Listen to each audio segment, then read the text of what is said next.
લગ્ન માટે તમારા કુળદેવી માતાજીનો કરો આ એક સોપારીનો એક મહા ઉપાય. મોટા ભાગની પૂજામાં દેવી દેવતાઓને સોપારી ચડાવવામાં આવે છે. સોપારીનો ઉપયોગ કરીને એક ખાસ ઉપાય કહેવામાં આવે છે કે એવું માનવામાં આવે છે તેના ઉપયોગથી વહેલા લગ્ન થઈ શકે છે. એના માટે એક સોપારી લ્યો જે તૂટેલી ના હોવી જોઈએ. સોપારી જેટલી મોટી હશે તેટલું સારું માનવામાં આવે છે. તો સોપારીની આસપાસ સિંદૂર લગાવવું. ત્યારબાદ સિંદૂરથી ઢકાયેલી સોપારીને પીળા કાપડમાં મૂકો અને તેના તમારા કુળદેવીને અર્પણ કરો અને વહેલા લગ્ન માટે પ્રાર્થના કરો.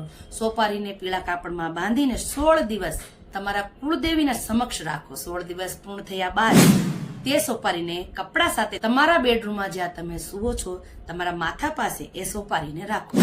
તો તમારા કુળદેવી માતાજીનો સોપારીનો આ ઉપાય કરવાથી તમારા લગ્નમાં જે કઈ વિઘ્ન આવી રહ્યા છે એમાંથી તમને મુક્તિ મળશે અને તમારા જ કુળદેવીની કૃપાથી તમારા જલ્દીથી લગ્ન થઈ જશે. તો આ વિડીયોને વધુમાં વધુ શેર જરૂર કરી દેજો અને અંતમાં તમારા કયા કુળદેવી છે મને કમેન્ટમાં જરૂર જણાવી દેજો. જય માતાજી.